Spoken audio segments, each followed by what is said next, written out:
From Milwaukee's NPR, this is Capitol Notes. We break down the big political news affecting Wisconsin. I'm Maayan Silver, speaking with J.R. Ross, editor of WisPolitics.com. He provides a roundup of the Wisconsin developments you need to know. Here's our latest conversation. Hi, J.R. Good to be back with you on Capitol Notes. Hey, welcome back. Thank you. Thanks to you and Chuck for keeping it going while I was on leave. Oh, of course. He was a great fill-in. Yes, definitely. Okay, so I'd like to start with the latest on the redistricting lawsuit in the Wisconsin Supreme Court. To catch people up, the Democratic voters who filed the suit argued that the court should create new state legislative maps by mid-March.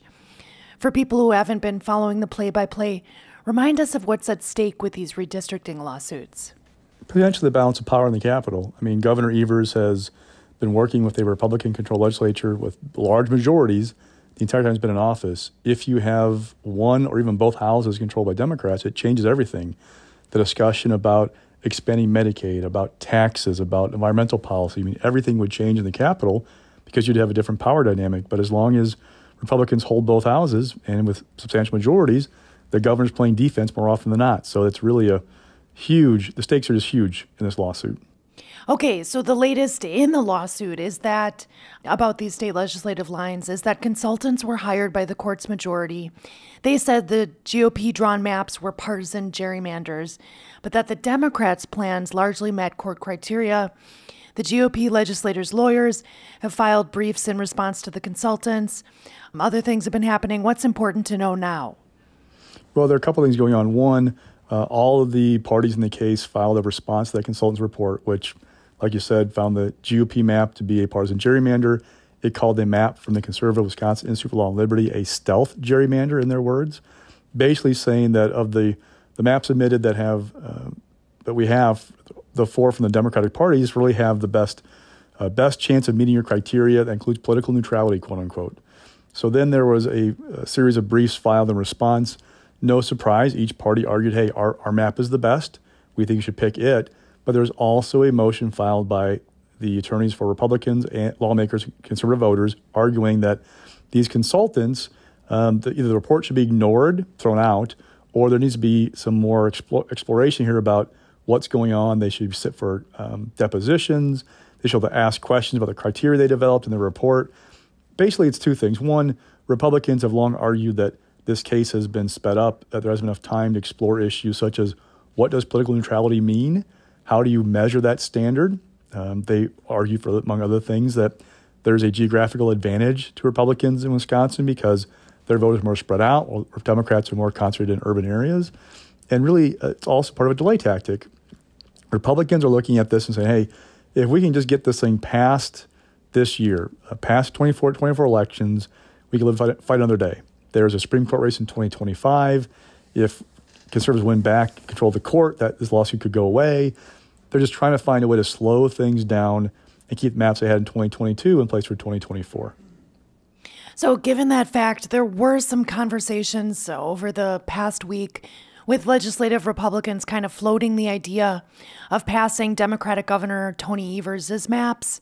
What are you hearing on this? What are the chances that the legislature and Evers would resolve this on their own without the courts? Well, Senate Republicans have teed up the possibility of doing that very thing during the floor period on Tuesday.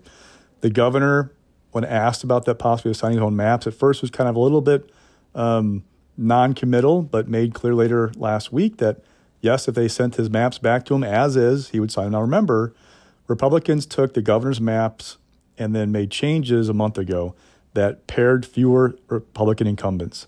The governor said that's not right. Those aren't my maps. Once you change them, they're not my maps, they're yours. And he vetoed that bill. It looks like Republicans are considering just doing the governor's map. You might say, well, why would they do that? This is a Democratic proposal that would, create a path for Democrats at least to win back control of both houses. Well, it's possibly to some people, some Republicans, the best of a series of bad options.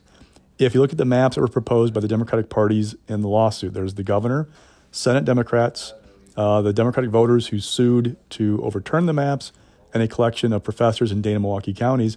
There are more pairs of incumbents in other maps in the court.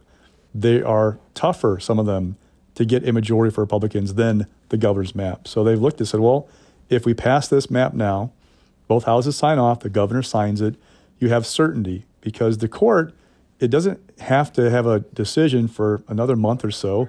The Elections Commission is asked. We'd like to have a map, if you're going to do a new one, in place by March 15th. That gives the commission time to put those lines in place by April 15th, the first day to circulate nomination papers. That way the people know who they can ask, for signatures, that kind of thing.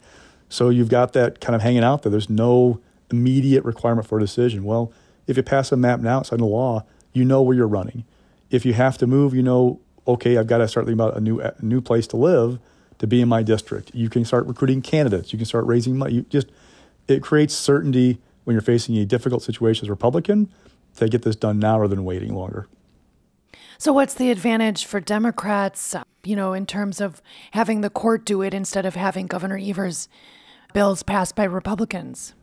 If the court did it, you might get an even better map than the governor's map. You might get a more favorable map politically than what Evers proposed.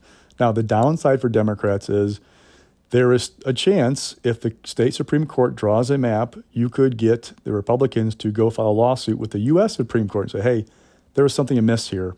They've argued, Republicans, that there was a violation of due process. This case was prejudged by Janet Protasewicz, that it was appropriate that she sat on the case after receiving nearly $10 million from the state Democratic Party. In talking to people on the Capitol, they don't think there's a great chance the U.S. Supreme Court would take that lawsuit, but there's still a chance.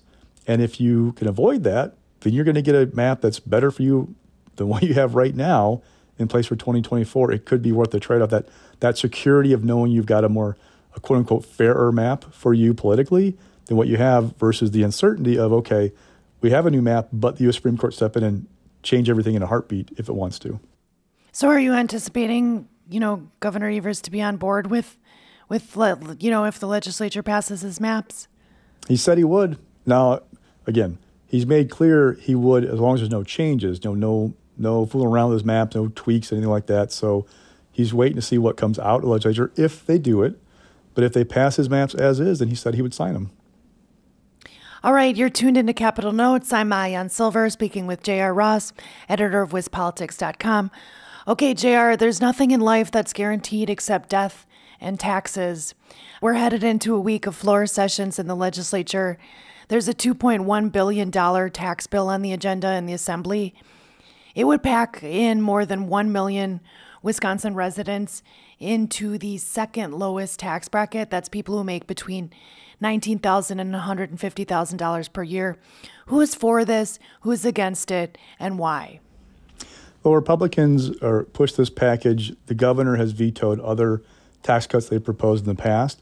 And what they're doing now is saying, look, hey, Governor Evers, you've said that your kind of target audience is those making up to $150,000. Well, okay, we're going to take that second lowest tax bracket in Wisconsin for income taxes, and we're going to expand it to cover income up to $150,000.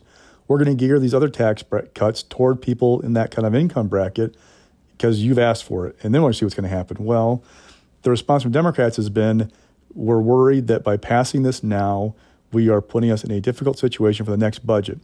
Remember, back when the budget was signed in July of 2023, we were expecting about a $4 billion surplus at the end of 2025. The latest estimate from the Legislative Fiscal Bureau, the nonpartisan budget arm of the legislature, has pegged at more about $3.25 billion. Sounds like a lot, but part of it is as a package of bills that would provide more funding for the universities of Wisconsin. So that's about $400 million. It's also a slight dip in projected income or tax revenues. So that's another $400 million. So, that's not small amount of money, $3.25 billion. But the Democrats' argument is there's some uncertainty. Let's not go out there and spend this all right away. Now, the other thing is they also know if there's a new map and if Democrats win a bunch more seats in November, it could change the dynamic in the Capitol. Governor Evers has played defense with his budgets for the last 3 cycles. This could be one where he'd be more, what he wants, not what he's trying to prevent, but what he wants in terms of how that money is spent. So the more money you have sitting around come early next year, the more the governor have to play with in crafting that next budget. I guess there was some back and forth between some Republican legislators. Republican Rep. David Steffen said, I look at tax cuts like they're burritos, they're all delicious. And then Senator Calderoy said they may all be delicious, but they may not be equally nutritious. So what about this particular tax cut that Republicans are proposing would Evers have a problem with? Well, the income tax one will be interesting to see. It's the biggest piece of that pie. The governor seemed most open to expanding a tax credit for child care and dependent care. But the caveat is he'd like to pair that with some solutions for the child care industry.